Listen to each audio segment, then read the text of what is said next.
What is up, guys? Welcome to a brand new video. So today I have two new weird things to look at, which I think are pretty cool, super good, kind of dirty actually, but I'll keep this nice and quick. I've been given some RP codes as well recently, so I'm going to give out one of them in this video and one on my stream later. All you have to do is just leave a comment, whatever you like the video if you do, and I'll pick a winner next week. Before we start, this is a video with pro guys as well, so thank you to them for helping to edit this. The end of the season is getting pretty close now, so definitely check out their guides and talk to the high-low players over there. A link to the free trial is down below. The first one, a friend of mine, Shakra, has actually showed me. Basically, a Korean Zac main has started running Windspeakers on Zac, and yes, that is actually the healing keystone. I know you guys think I have an unhealthy obsession with Korea, and I guess kind of, but I would legit do this video if he was North American, European, whatever. Zac is already a monster, right? He's seriously one of the best junglers, if not the best jungler at the moment, and this guy we're looking at has been master tier this season in Korea, by the way. Plus, he is challenger in ranked 5, so he's got a challenger team that he plays with in the top 1,000 players over there in Korea. His KDA is insane as well. Over a 5 KDA, over 600 games played with almost a 60% win rate as well, just with Zac. That is very impressive, and that's part of why I wanted to make this video. Normally, it's kind of about a trend like these videos. A lot of people doing it, but this guy is a Zac main. He will understand the champion very well, and is obviously like very good to be that highly ranked. I've actually tried this as well, and I really like it. Like, it's not a bad trade-off, actually. You get 10% better heals, but you lose the max 300 health if you fully stack it with Strength of the Ages. The other thing you get though is your plus 5% cooldown reduction. You get the mastery that lets you have a 45% cap now. This is kind of the other thing this Zac player does. He actually has 30% cooldown reduction in his runes. I'm not even kidding. Spirit Visage is 10% CDR, boots are another 10%, runes are 30% scaling. He takes magic pen reds, armor yellows, and scaling CDR in his quints and his blues. I know it is overkill, but you have to remember that it's 30% at level 18, so he's just kind of making sure he caps it out earlier. Obviously not the most efficient thing ever. I guess you do waste like 10% overall at level 18, but runes are not a major thing that late game anyway. The idea is that you just have your jump up so often with your other spells, and that means more blobs, right? Windspeakers means those blobs are going to heal you more, so overall more blobs healing you for more. Not bad actually, it's kind of smart. And by the way, these blobs actually heal for 4% of your max health, so the more tanky you get, the more health you get back as well. The better Windspeakers actually becomes because it is a percentage increase. Late game it will be making you heal a lot more, and with that 45% cooldown reduction, there will be constant blobs to pick up because you'll be using your spells all the time. With other items as well in the build, like Cinderhulk is a buff to the health you have, right, which means a more overall heal, and also the Spirit Visage increases healing by another 25%. Build wise, he does go full tank. If you went AP, then Windspeakers wouldn't really work, to be honest. So his build normally is cooldown reduction, boots, rush, Cinderhulk, Visage, Randuins or Deadmans depending on the team, a Guardian Angel, and a Thornmail. This makes you so hard to kill. Like, you're such a super tank, you're a great engage, you can dive in, and you're going to sustain even more than normal. In my opinion, the extra cooldown reduction and heals are worth the 300 health you lose. Remember, you'll be doing more damage with all this cooldown reduction as well because you'll be using your spells more. You play it basically the same. Normally with these builds and stuff, I would go into how you actually play it, but it's kind of the same idea as normal, except you have more heals, bigger heals, and more abilities with more cooldown reduction. If you try this, let me know how it actually goes, like tweet me or something. The main thing for us, I think, actually, is at lower ranks, people go more damage on Zac to be more of a threat, more of like a hard carry and kill stuff. This is definitely a pure tank build. It's really good. You still do damage because you are Zac and you have base damage, but not quite as much obviously as if you're going Runic Echoes or like an Abyssal Scepter. Being real, like 100% honest here, in my opinion, that is the biggest reason you would not want to do this. Like, if you want to go damage. If you don't want to go damage, if you want to be this super tank, a hardcore engage, like a real nuisance and just really hard to deal with, then it actually is better, I think. Now this one is not Korean, so there you go. There's something a bit different, but I saw it in one of my games recently and it's shown up on champion.gg as well as other sites. We all know by now Nunu is pretty broken at the moment, and by pretty broken I mean like super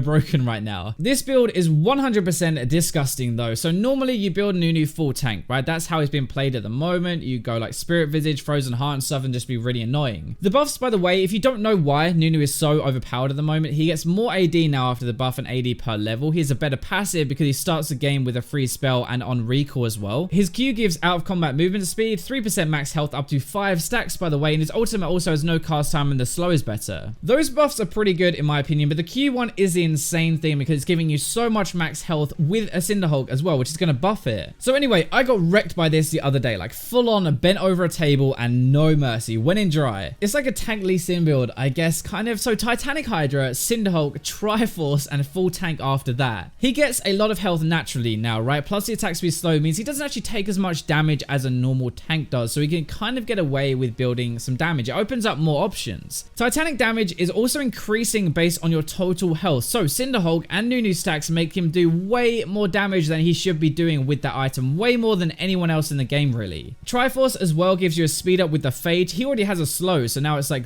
double as bad, I guess. A Sheen damage, cooldown reduction means more snowballs, and attack speed as well. In a sad way, in a weird way, it's kind of a really good item for Nunu actually if you want to go damage. It's kind of disgusting how much this works. The item synergy is pretty nuts and something I definitely did not expect when I seen Nunu. When he ran at me and he actually killed me, I was like, hang on a second, why is this guy doing so much damage? On champion.gg, by the way, this has an almost 58% win rate over 500 games. That is a decent kind of sample size and it's still doing really well. In my opinion, if this build catches on, you should actually ban him right now. Like, he's absolutely broken and he will 100% kill you while he cannot be killed. Remember the days of like tanks doing loads of damage earlier in the season, like Tank Echo, and how horrible that was? In my opinion, this is worse. It's on Nunu with all of his annoying crap anyway, and then he has all of this damage. It's the same rough playstyle as you would normally have on a Nunu, so you steal stuff in the jungle, you farm, you get your stacks, you gank a lot, you farm up, and sadly, you will just ruin mid-game teamfights because you are tanky and you do loads of damage. You can probably tell how tilted I am from this build because it is ridiculous to play against. You don't need to just tank now, you can tank and kill stuff. I don't know if to say this, but I think Riot really messed up big time with this one. Like, it's absolutely stupid. Both of these things though, I think you actually need to know about this patch. They're kind of important, know to avoid them, and probably actually ban them in my opinion because they are just so strong. If you're a jungler and you can get these picks, then it's a good way to enjoy some freelo though. Hope you guys enjoyed the video. Thank you for watching until the end, and I'll leave you with the robots.